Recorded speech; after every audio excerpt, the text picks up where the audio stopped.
Bienvenidos una vez más a Basket 365. Soy Denis y en este vídeo lo que voy a hacer es un vídeo, supongo que breve, aunque ya sabéis que conmigo a veces las cosas se lían, hablando sobre una cosa que planteé el otro día en la comunidad como una simple encuesta que la verdad es que no creía que fuera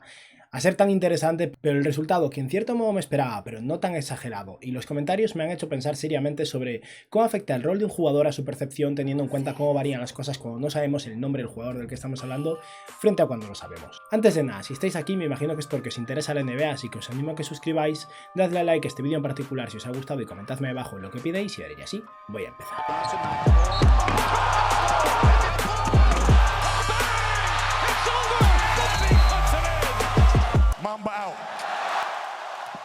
Supongo que a estas alturas ya muchos sabréis quiénes son los dos jugadores mencionados como jugador 1 y jugador 2 en esa encuesta que os voy a poner ahora para que la recordéis y la refresquemos un poco, pero quiero destacar antes de nada que obviamente hay más factores a tener en cuenta que los números y la defensa en dos palabras simplemente, hay muchos más factores, es verdad, o sea que esto no es un baremo absoluto ni mucho menos, pero sí que al final me hace creer que muchas veces todos, yo incluido desde luego,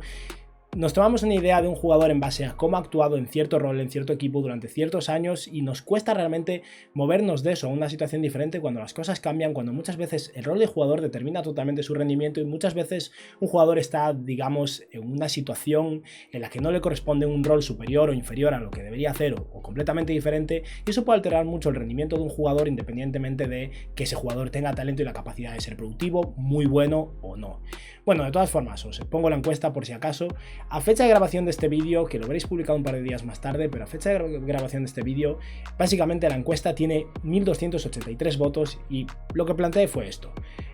Hay dos jugadores. Jugador 1 ha promediado en una temporada, no digo en cuál, esto tiene truco, lo veremos después, pero ha promediado 21 puntos, 4 rebotes y 7 asistencias con un 43% en tiros de campo, un 37% desde 3 y una defensa muy mala.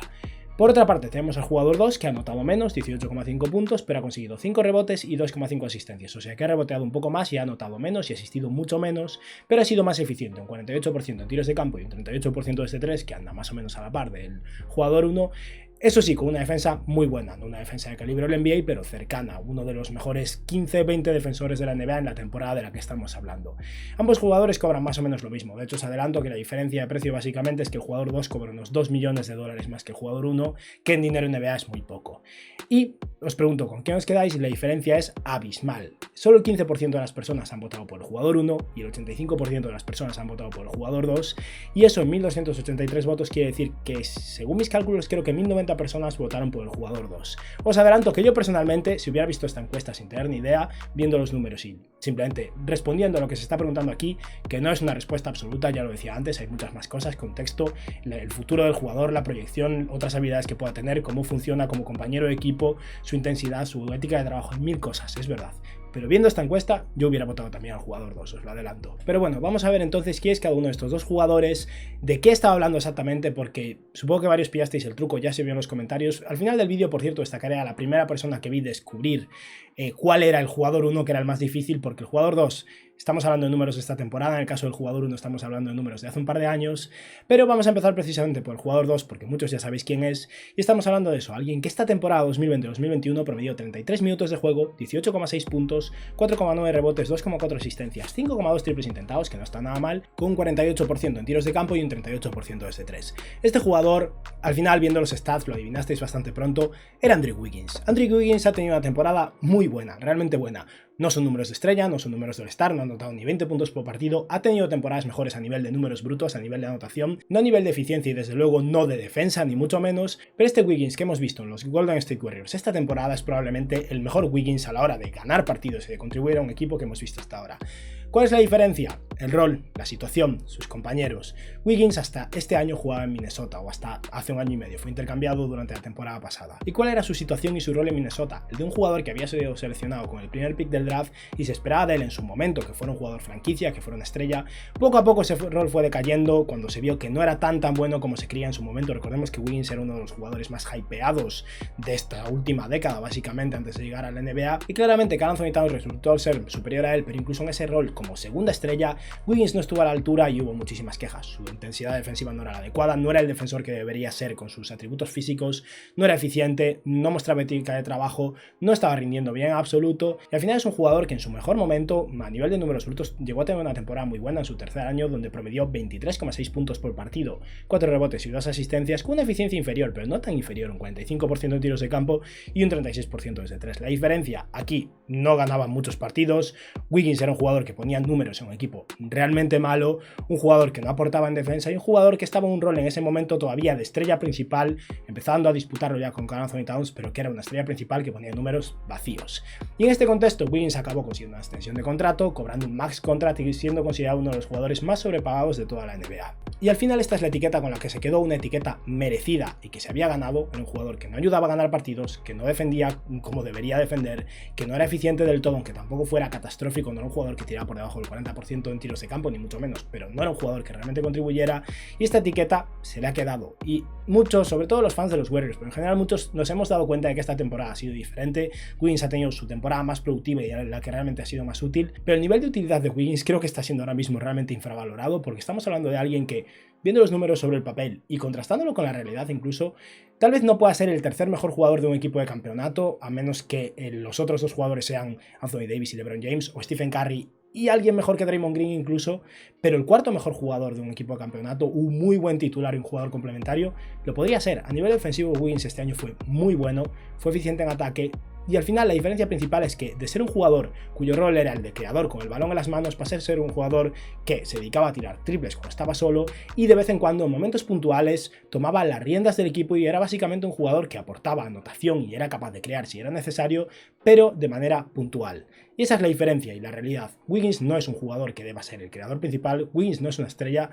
pero en el contexto adecuado, un equipo ganador y un equipo bien entrenado y donde hay disciplina y gente que es capaz realmente de mantenerlo en cintura, que no lo consiguió Jimmy Butler, pero tal vez los métodos o los medios no eran los adecuados para un jugador con la personalidad de Wiggins, pero está claro que en un contexto adecuado Wiggins es bueno y hasta ahora no lo habíamos creído, no estábamos seguros, sigue estando sobrepagado desde luego, pero está menos sobrepagado de lo que estaba hace un año, y este contrato de 30 y algo millones de dólares, unos 33 millones creo, es demasiado, pero en algún caso puede incluso ser asequible, porque es que Wiggins realmente está siendo muy bueno.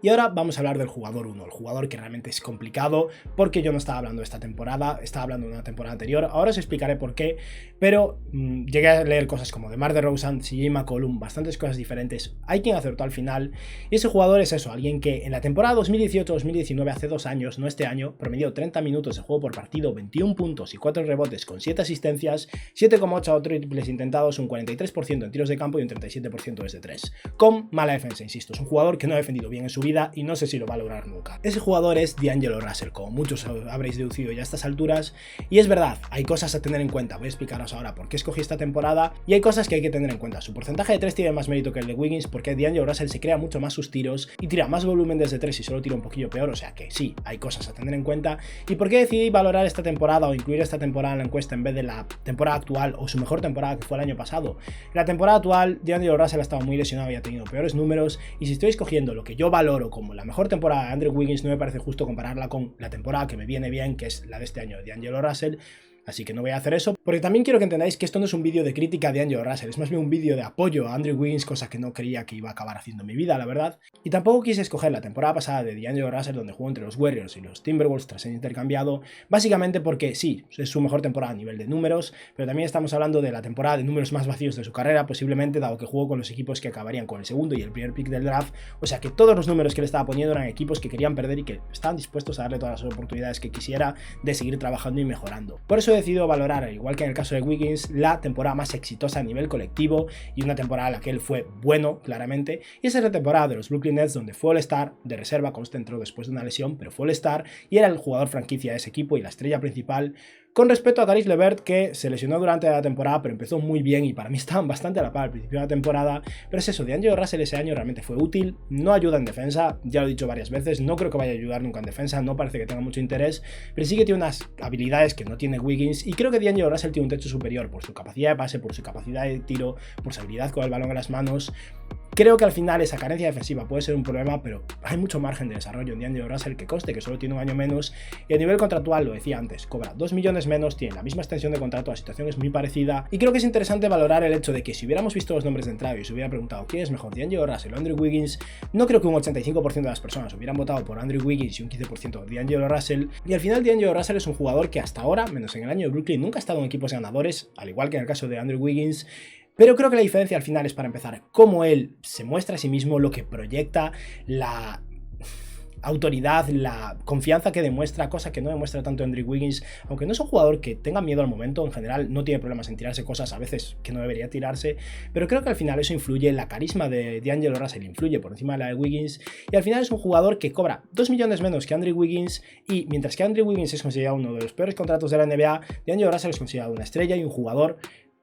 espero que ligeramente sobrepagado, para mí está ligeramente sobrepagado, tampoco es algo excesivo, pero un jugador cuyo contrato no se critica en absoluto, y recordemos, estos jugadores fueron intercambiados el uno por el otro, y en su momento se consideraba que los Warriors habían sido estafados a intercambiar a D'Angelo Russell por Andrew Wiggins y un pick. A día de hoy, Andrew Wiggins y Jonathan Kuminga puede tener más valor que D'Angelo Russell.